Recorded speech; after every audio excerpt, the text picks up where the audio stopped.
Singing along to an 80-year-old song on my drive to the gym? What? Yeah, it's the holidays. I mean, come on, when else would I listen to Bing Crosby music from the 1940s in my car? Hey, it's the most wonderful time of the year.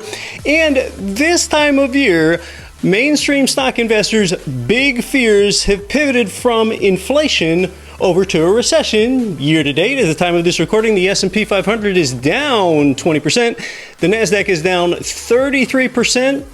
Real estate investors? Hey, no big fears here. Prices are stable and the elevated rents just keep flowing in. So let's connect some real estate market dots that you might not have thought about before. Hi, I'm Keith Weinhold, 20-year real estate investor and active member of the Forbes Real Estate Council. Just look at what's happened since the health crisis hit back in March of 2020. Nationally, home prices are up nearly twice as much as apartment rents. Yeah, it's about a 40% increase in home prices versus 20% in rents since that time.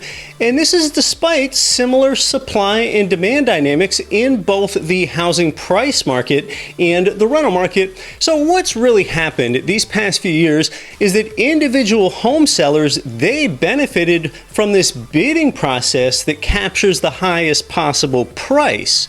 On the other hand, rents, well, they move more slowly. When there's a vacant unit, there's rarely any sort of rent bidding process, and then long leases take quite a while to expire. So when will rents catch up? When will rents catch up to prices? The answer is that it is happening right now. National home prices, they are steady, and although the rent growth rate has slowed, rents are still up big year over year. Single-family rents are up 10.2% through Q3, and then apartment rents, they're up 7 to 8% through November, depending on the type. All right, well, what this does is that it strengthens the most basic profitability measure for real estate investors. And come on, this is like incredibly simple stuff. Zero advanced math here. That formula is rent divided by purchase price. That is it. Nothing profound or esoteric here. So as rents rise and purchase prices stay stable, well, it gets more profitable for you. And of course, the trajectory of mortgage rates, well, that's going to play a role next year as well.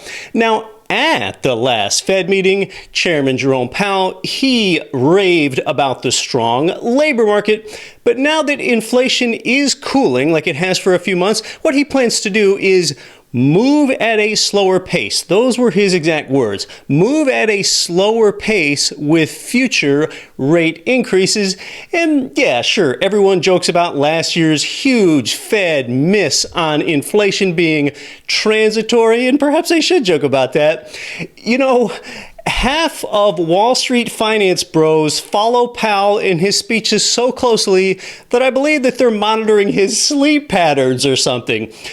Look, here's what no one talks about. All right, the Fed funds rate, basically that's the base rate that a whole bunch of other interest rates are based off of. Well, a little more than 1 year ago, December 22nd of last year, all right, the Fed expected that in 1 year, which is now, that the federal funds rate would be 0.9%.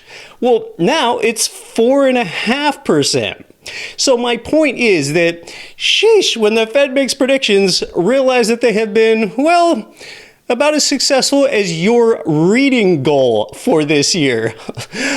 Mortgage rates are now near 3-month lows, but future Fed rate hikes, they can apply upward pressure on them again, even though they don't affect them directly, or of course mortgage rates can unexpectedly come back down. Your future is worth thinking about because you are going to live the rest of your life there. And about your future, all that you do know is that you don't know. So that's why around here we invest in income property. It is stable and it is proven.